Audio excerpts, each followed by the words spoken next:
It gives me great pleasure to welcome on stage Liz Alderman, Chief European Business Correspondent of the New York Times, and her panelists for this session: Woman, Life, Freedom, Iran, What Next?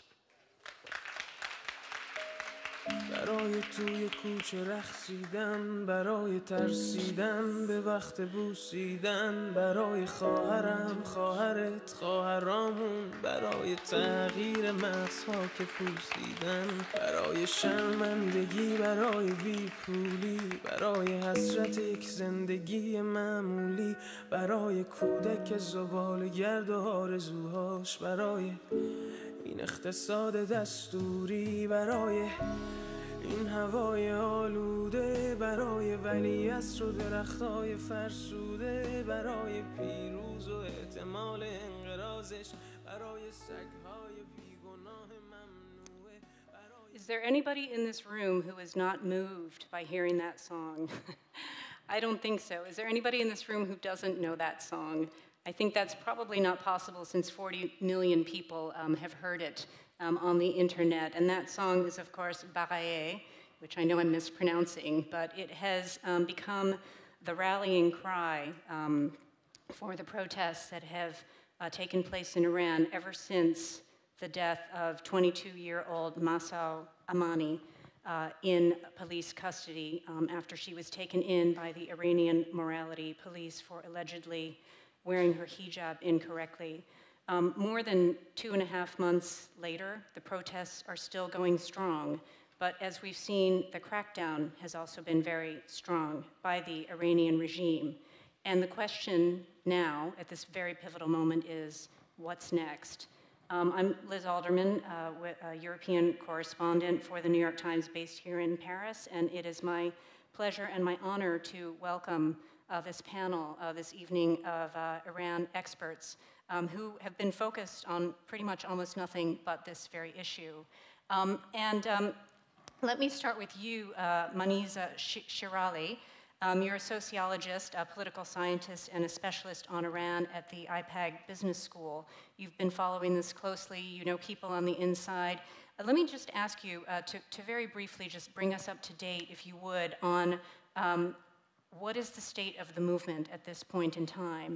And explain to us also how it is that in a still quite conservative Iranian society, the death of this young woman, this Gen Zer, has galvanized so many people to rise up and to pose really the biggest challenge to the Islamic Republic since its founding. Merci beaucoup pour votre invitation. Je suis particulièrement heureuse d'être ce soir ici parmi vous. Tout simplement parce que j'ai l'impression qu'avec ce genre de réunion, nous arrivons à transmettre la voix des femmes iraniennes, des jeunes Iraniens, de tous ceux qui sont aujourd'hui dans les rues. Donc, merci à tous les organisateurs.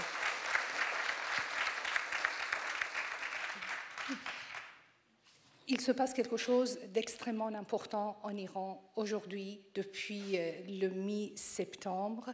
Il est très important de tenir compte de ce qui se passe en Iran parce que plus on fait attention, plus on arrive à sauver des vies, à empêcher la République islamique de massacrer ces jeunes et ces femmes qui sont dans la rue et qui demandent tout simplement d'avoir la liberté. Il y a dans un pays, dans ce monde, où les gens meurent parce qu'ils veulent vivre librement, comme nous, ici, aujourd'hui. Donc, c'est la raison pour laquelle je pense que nous sommes responsables. Nous devons faire quelque chose. Nous devons regarder ce pays et empêcher la République islamique, empêcher les dirigeants de ce pays de massacrer les jeunes. Les jeunes d'aujourd'hui, ils sont bien organisés grâce aux réseaux sociaux. Et ils s'organisent sur les réseaux sociaux, ils s'organisent sur Twitter, ils s'organisent tous les jours grâce à ces réseaux sociaux. Ils ont arrivé à donner une structuration solide. Le résultat, vous voyez, après 2 mois, ils sont encore dans la rue et en train de lutter contre un régime armé jusque aux mains nues c'est quand même important ce qui se passe. C'est quand même important parce que leur courage force l'admiration. On ne peut pas rester indifférent face à ces jeunes qui veulent vivre même quelques minutes avant de mourir. Ils veulent sentir la liberté. Ils n'ont jamais senti la liberté. Donc, ces jeunes qui s'organisent, qui se réorganisent sur les réseaux sociaux grâce à Twitter, grâce à Clubhouse, grâce à toutes sortes d'applications, Telegram, WhatsApp, tout ce que vous pouvez imaginer. Ils s'accrochent aux réseaux sociaux pour se rencontrer, pour échanger, pour s'organiser. On voit après 40 ans, que les femmes iraniennes se sont battues pour leurs droits toutes seules. Après 40 ans, on voit que les hommes aujourd'hui sont avec elles, aux côtés d'elles, ils les soutiennent. Il s'est passé quelque chose de très important dans ce pays, dans le sens où les hommes iraniens, les jeunes Iraniens ont compris que les droits de femmes, la liberté de femmes n'est pas contradictoire avec leur pouvoir, n'est pas contre leur liberté à eux. Aujourd'hui en Iran, il se passe quelque chose de très important. Les Iraniens, les hommes, ont compris que la liberté de leur pays, la libération de leur pays passe par la liberté des femmes en premier. Absolutely, absolutely. Thank you for that. And, you know, that leads me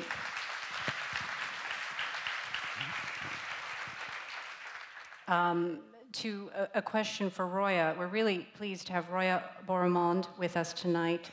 She's the executive director of the Abdurrahman Broumand Center for Human Rights in Iran and a long-time human rights activist. And, of course, one of the major, developments, in the protests is the continued very violent efforts at repression by this regime.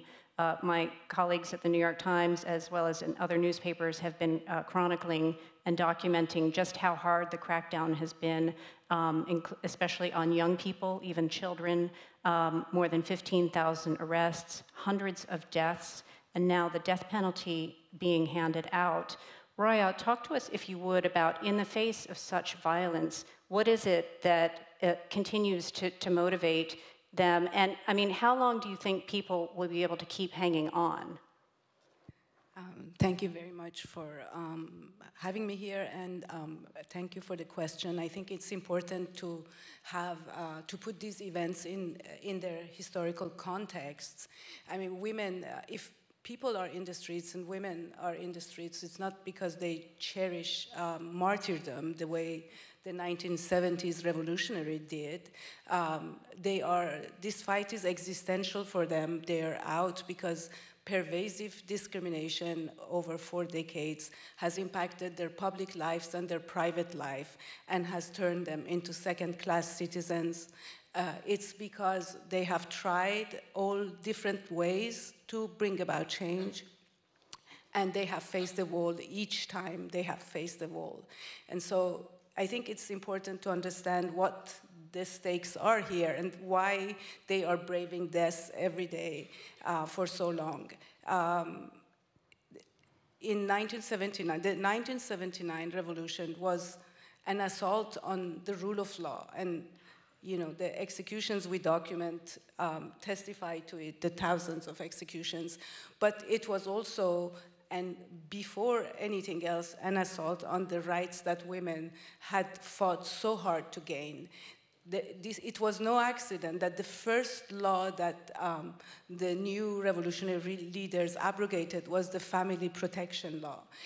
It's no accident that they brought the age of maturity to 9 for girls and 15 for boys, allowing thousands of girls being married at 10 years old and 12 years old.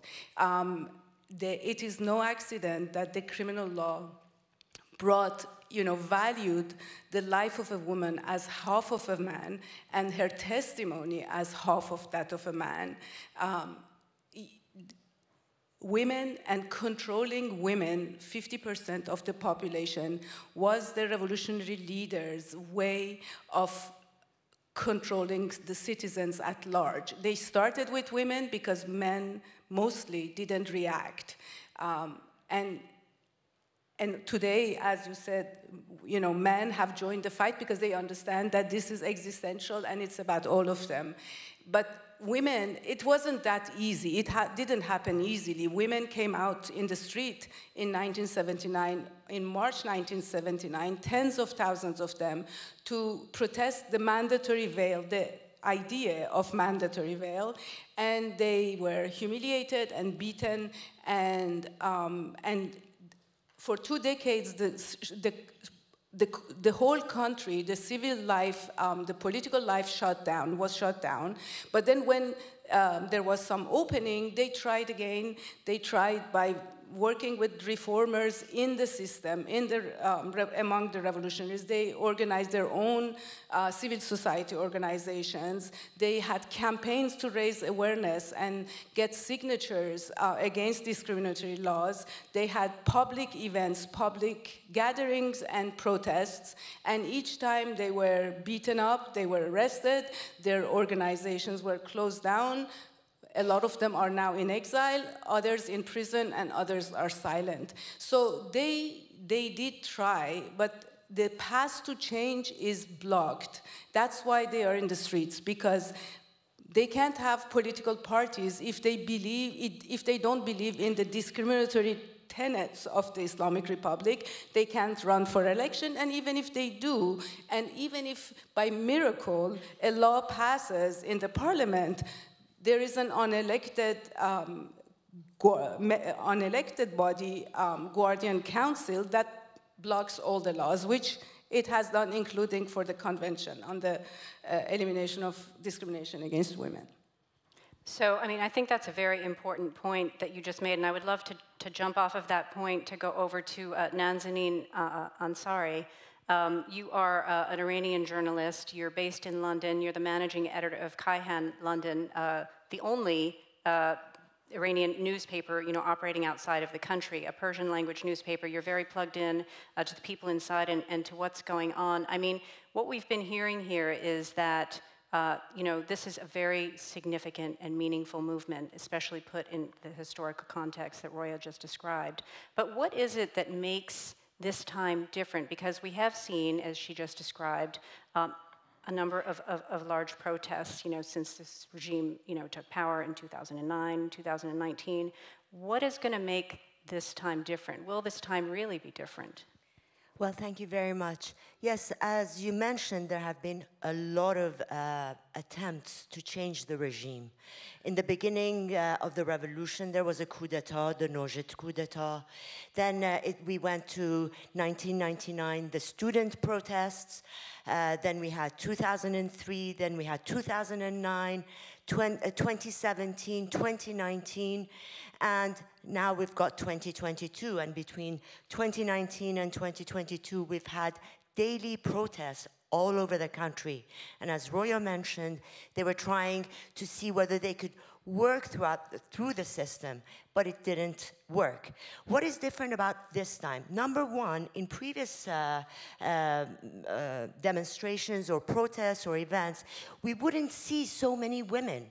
There were basically men who were out on the streets. The student movement, there were male students.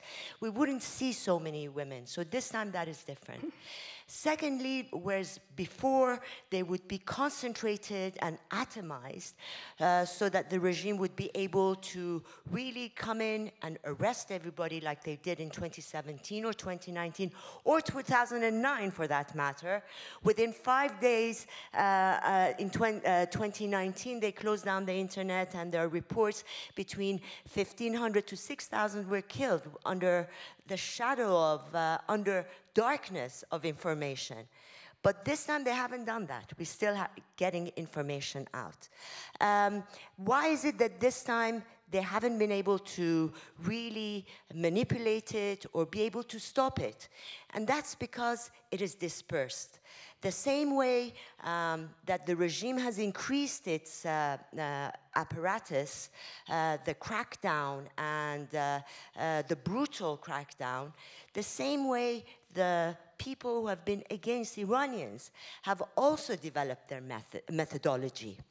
And whereas in 2019 or 2009, they were able to really arrest the managers on the ground, this time, you mentioned 15,000, which is a statistics from 2-3 weeks ago. By now, we've seen statistics of 18,000 arrests. Growing exponentially.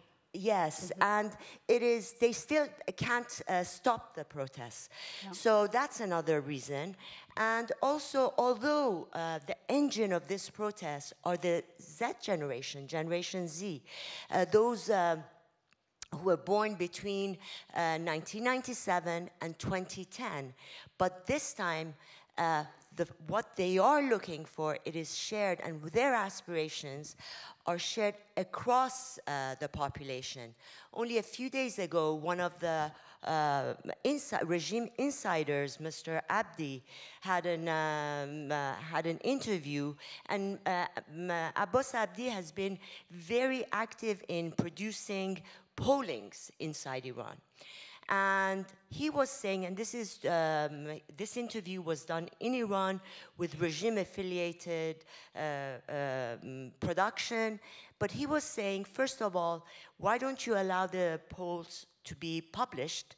And if you do, you will realize that although you see, people, scattered demonstrations, but at least 80% are behind these protesters. So that is something else. And now, another thing is that they've become political.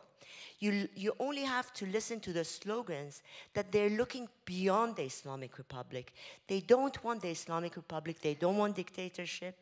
They say death to dictator. They don't want, after Mr. Khamenei, his son to be able to take over, which is in the plans. So, and as well, and I'll finish here, is that recently there was a hacking by a group of hackers, and they hacked into not only the nuclear sites, but they hacked into also the Fars News network, and which is affiliated to IRGC, and they were able to bring out a lot of recordings. And in those recordings, we learn that, number one, the protests and the demonstrations are more widespread than the regime admits. Number two, that the people, the security forces are tired, and they are complaining.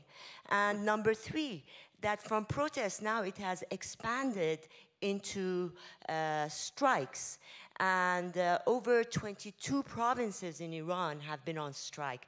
This means that the business is also behind these demonstrations. Well, it's very significant. I mean, if indeed, the backing for the movement has become that widespread in the country. And Sahand Saber, I want to ask you a follow-up, a political question, actually, about this.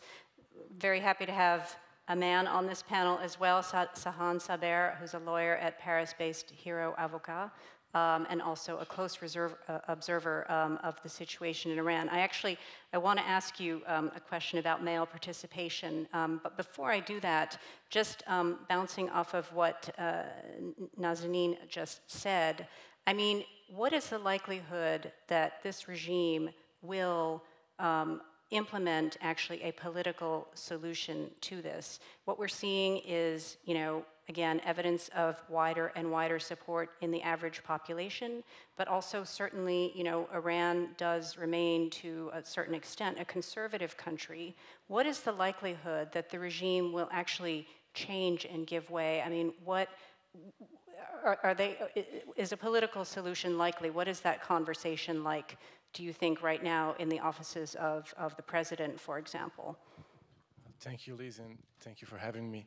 Je vais répondre en français. Alors, la question, évidemment, de savoir s'il peut y avoir une solution politique proposée par le régime, j'ai envie de dire que cette idée, cette hypothèse a déjà été mise sur la table depuis très longtemps, et le régime a eu l'occasion à de nombreuses reprises, aussi bien de la part des Iraniens que de la part de la communauté internationale, d'adopter une attitude, un comportement qui serait conforme aux lois internationales, qui serait conforme aux traités internationaux, conforme aux droits fondamentaux des Iraniens. On remarque une chose, quand on reprend un peu l'historique du régime iranien, c'est d'abord que l'ayatollah Khomeini, le fondateur de cette République islamique, avait bien conscience dès le début, avant même d'arriver en Iran, que jamais il ne respecterait ses promesses. Et d'ailleurs, quand Saddam Hussein a lancé une attaque militaire contre l'Iran, il a présenté la guerre, il a dit « c'est une aubaine ». Et c'est de cette façon-là, d'ailleurs, qu'il a tout fait lui-même pour poursuivre cette guerre, une guerre qui a quand même duré un peu plus de 8 ans et qui a fait 1 million de morts. Et quand on regarde un peu l'histoire de la République islamique, on voit que c'est une succession de crises. Nazenin Ansari a rappelé les émeutes estudiantines de 1999, 2003, 2009 jusqu'à 2011, 2017, 2019 et maintenant 2022. Pourquoi? Parce que ce régime ne peut exister que grâce à la crise, que grâce à la défiance. Et le programme nucléaire, c'est un programme de défiance pour contraindre la communauté internationale à dealer avec lui.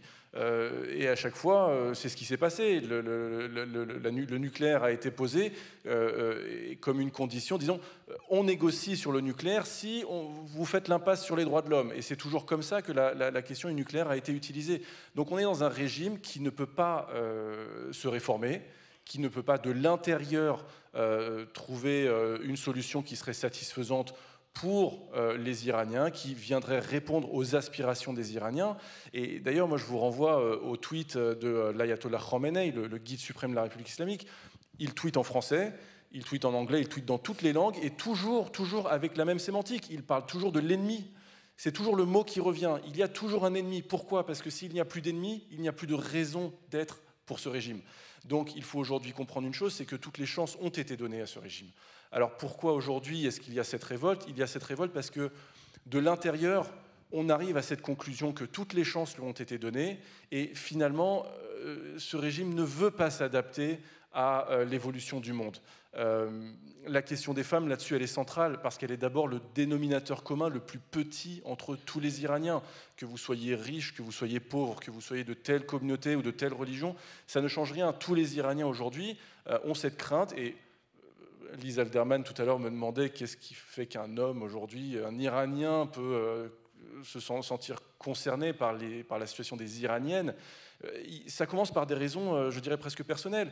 Et je reprends là-dessus ce que la légende du football iranien Ali Doi a dit au début des manifestations au sujet de l'assassinat de Mahsa Amini. Il a répondu « Je cherche à donner une réponse satisfaisante à ma propre fille pour lui expliquer ce qui est arrivé à Mahsa Amini, mais je n'y arrive pas. » Donc vous avez simplement un père qui est aujourd'hui dans une situation d'incapacité à répondre à sa propre fille et qui lui-même, comme tous les hommes iraniens, comme tout le monde en Iran, craint simplement un jour de voir sa fille ne pas rentrer à la maison. Donc ça commence comme ça et ça vient agiter toutes les autres protestations parce que, comme le disait Mahnaz tout à l'heure, les hommes en Iran ont pris conscience, ça fait longtemps, hein, mais aujourd'hui ce qui s'exprime c'est que les droits de l'homme ne peuvent pas être, disons, les droits de l'homme ne peuvent pas trouver une base en Iran si les droits des femmes ne sont pas défendus, si les droits des minorités ne sont pas défendus. Souvent, on parlait de la démocratie comme une dictature de la majorité. En réalité, c'est la protection de la minorité, et c'est quelque chose que les Iraniens ont bien compris. Et je voudrais même aller plus loin, c'est que vous avez un pays qui est extrêmement riche, mais qui est aujourd'hui extrêmement pauvre. Les richesses sont incroyables, le pétrole, le gaz, on a trouvé des mines d'or, on a trouvé des choses absolument incroyables en Iran. Mais vous avez encore l'hiver en Iran des gens qui meurent de froid. C'est une situation dont les Iraniens aujourd'hui qui les laisse complètement déconcertés. Et dans le même temps, ils comprennent que le vecteur de la modernisation d'un pays, c'est d'abord sa laïcisation, et la laïcisation passe aussi par la défense des droits des femmes. Et on peut remonter beaucoup plus loin, puisque déjà à l'époque, Reza Shah le Grand, qui a régné entre 1925 et 1941, l'anecdote raconte qu'il avait reçu la visite de l'empereur d'Afghanistan, et la femme de l'empereur d'Afghanistan, la reine d'Afghanistan, était venue.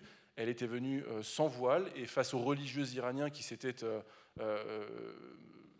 révoltés contre son accoutrement, eh bien, elle avait montré une attitude extrêmement ferme, et il avait été impressionné par cette femme qui, devant les religieux qui lui demandaient de porter le foulard, avait refusé de le faire. Et de ce fait, on a ici les premières pierres qui ont été posées dans ce qu'on peut appeler le féminisme iranien, mais qui est en réalité la preuve que l'évolution et la modernisation d'une société ne peut pas passer sans la protection des femmes et des minorités. Yeah, that's an incredibly important point, very powerful. But I mean, to the point that, you know, this is, okay, we've got all of these protests that are continuing despite, you know, the widening crackdown. And yet this is a regime that you're saying, you know, still doesn't want to adapt. One of the images that we saw coming out on social media that was so powerful was actually of these young people going around and doing what they were calling turban tipping, taking the turbans off of clerics, right? I mean, at great risk to themselves. And I mean, what the regime, to what extent is this regime just simply completely out of step with what the demands, you know, of the people are today? And I mean, at what point do we reach a breaking point? Mahnaz. J'ai toujours dit qu'il n'y a pas de régime plus solide que les régimes dictatoriaux qui tuent leurs propres ressortissants. Donc c'est un régime extrêmement fort parce qu'il tue sans hésitation. Et on a vu dans les 2 derniers mois que les massacres étaient beaucoup plus forts dans les villes qui sont loin de la capitale iranienne, par exemple dans la région de Kurdistan, dans la région de Sistan et Baloutchistan. Donc c'est un régime qui tue, qui n'hésite pas, sauf si la communauté internationale mettait la pression sur ce régime. Donc nous comptons, les Iraniens comptent sur la pression de la communauté internationale. Qu'est-ce qui fait tomber ce régime? Je pense que les Iraniens n'arrivent pas à le faire parce qu'ils sont très forts, ils sont armés et ils n'hésiteront pas à massacrer la moitié de la population.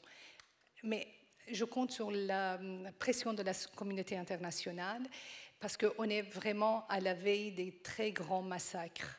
Le 21 novembre, la République islamique a lancé des gaz toxiques dans la ville de Juanrud et il y a plusieurs dizaines de morts. Donc, l'utilisation des armes chimiques qui est interdite et qui a été signée par la République islamique n'est pas respectée. Donc, on est en face d'un régime qui tue et ces régimes-là, ils sont en place. Mais pour finir, je vais vous dire que quand même, on est en 21e siècle. Et en 21e siècle, on ne peut plus rester en place, on ne peut plus gouverner un pays juste en tuant ses ressortissants. Oui, absolument.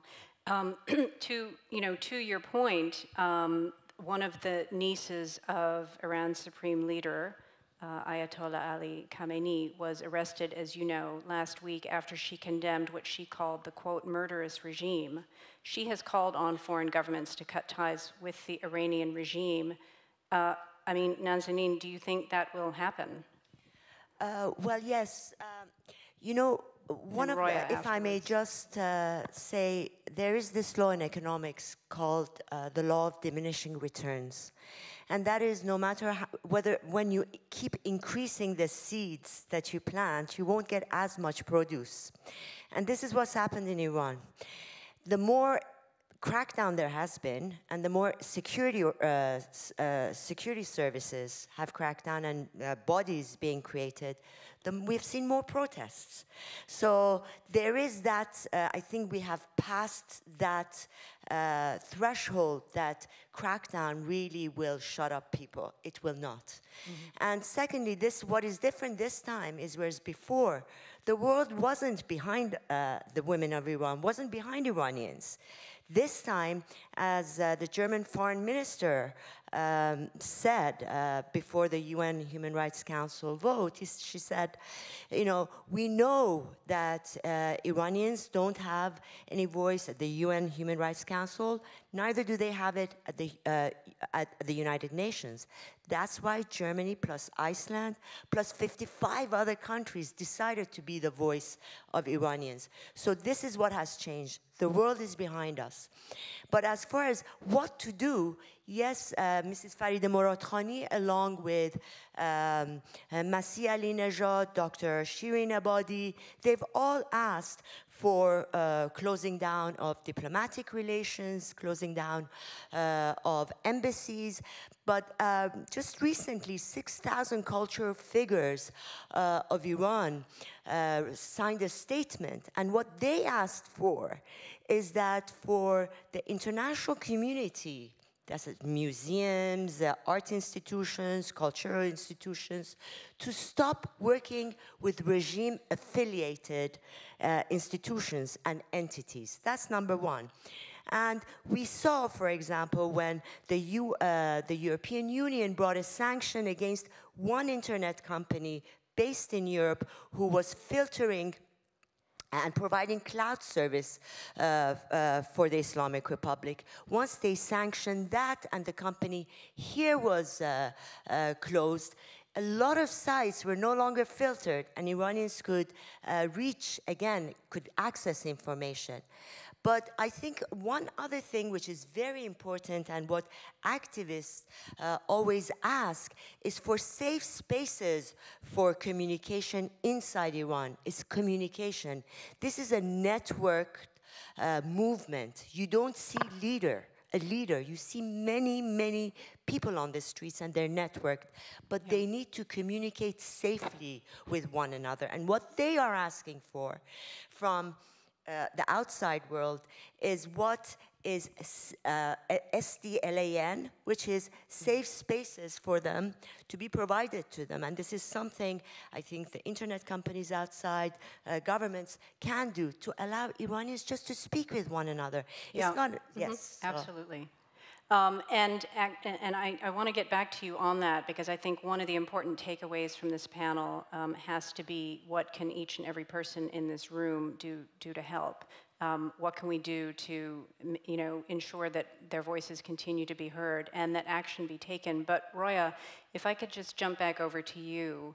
I mean, what is your view of how long, given what you all have described up here, the magnitude of this movement, the fact that the eyes of the world are on Iran, how long, in your view, can Iran's political system stay closed? Well, I think if the system opens up, it won't be the Islamic Republic anymore. It's a theocracy, and it's a theocracy. You mentioned the people who are flipping turbans, and actually they also are chanting, "Clerics get lost." This is a theocracy that has lost its Muslims. These kids have been bred and raised in the Islamic Republic. They were born there, they were educated through the system, and they are flipping turbans, which, by the way, is now having consequences. A 16-year-old boy was arrested for that and released and committed suicide, which tells us that something really bad has happened in there. And so they won't, but the Soviet Union organized its own transitions. A lot of governments organized its transition. So it's not impossible, and they will have a way to do that. They will have a way to present it as expedient and necessary. But this requires the international community to remain focused on Iran. This is a psychological warfare that the state is waging against the citizens. And in this warfare, they tell them that you're alone and no one cares. So far, the world has shown that they care and that there may be consequences. The Human Rights Council has created a mechanism to investigate, which is different from the last times, because now they are going to keep evidence that could be used in trials. But another thing that I personally want to say is that we have their narrative and there is other narratives about what's happening. But, we, like everyone else in Iran, in Algeria, in Morocco, in France, in the US, we are very diverse people. Don't call us the Muslim world. We are not the Muslim world. We have Jews, Christians, atheists, agnostics, Muslims who don't believe in this brand of Islam. So when you think about us, you know, think about us as individuals with different views, different goals, different likes. We are not the Muslim world, as you are not the Christian world.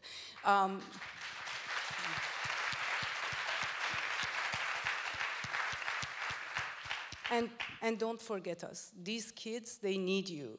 Participate in campaigns, like, retweet. It's not much. They're not asking much, but you know, what you do makes them stay out in the streets and fight for dignity, because that's what they want. They want choice, they want dignity, and that has been denied. They have been denied, and that's what they want, and everyone can help. Thank you. That's so important, and I wish we had more time to talk about this, because it's really arguably one of the most important issues that we're going to be addressing at this Women's Forum.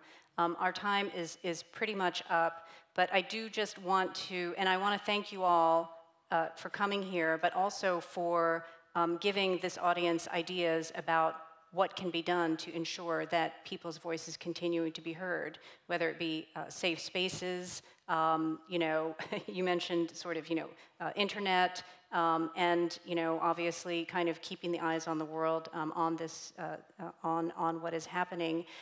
Just to wrap up, a few lyrics from the song that we heard at the opening, which mean so much, which represent so much.